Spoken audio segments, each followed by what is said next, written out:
Alright, today in San Francisco, bright blue skies. There was a little fog earlier, but it's all cleared out. Rain is in the forecast for tonight, tomorrow, and the next day. We'll see. It may just drizzle like it usually does. But we're going to go up over here and do the video.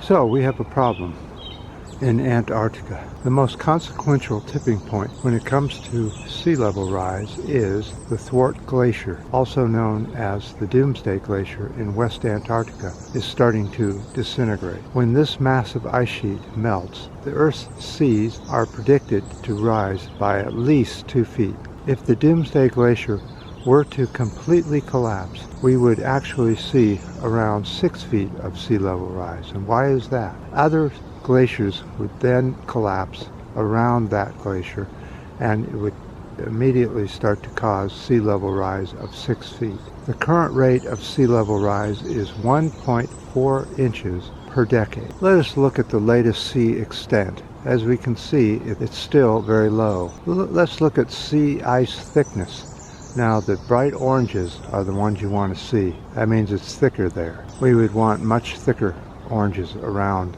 this time of the year, but it's not there, is it? In February of 2020, a huge chunk of polar ice shelf the size of Barbados disintegrated in a matter of days.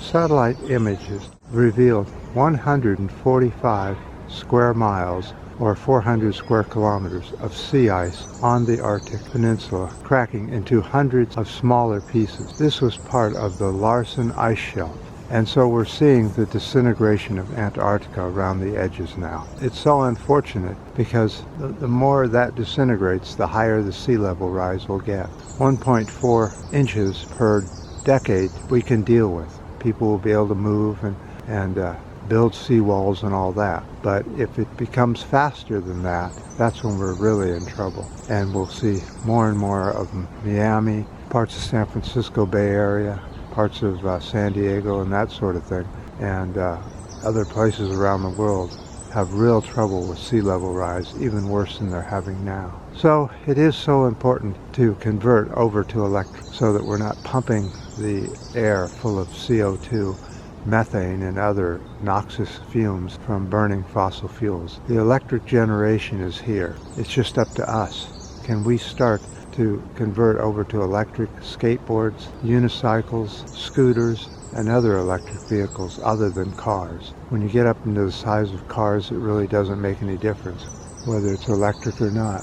It costs quite a bit of money, but it's still cheaper than a gasoline powered vehicle. So go out and check it out, see what you think about electric scooters, skateboards, electric unicycles if you're into that.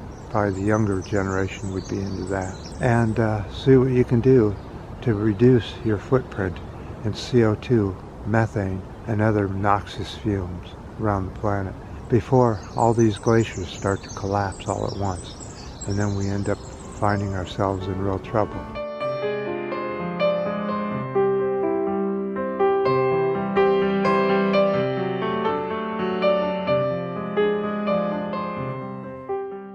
Eventually, probably in 100 to 200 years, seas will start to creep into places where food is grown.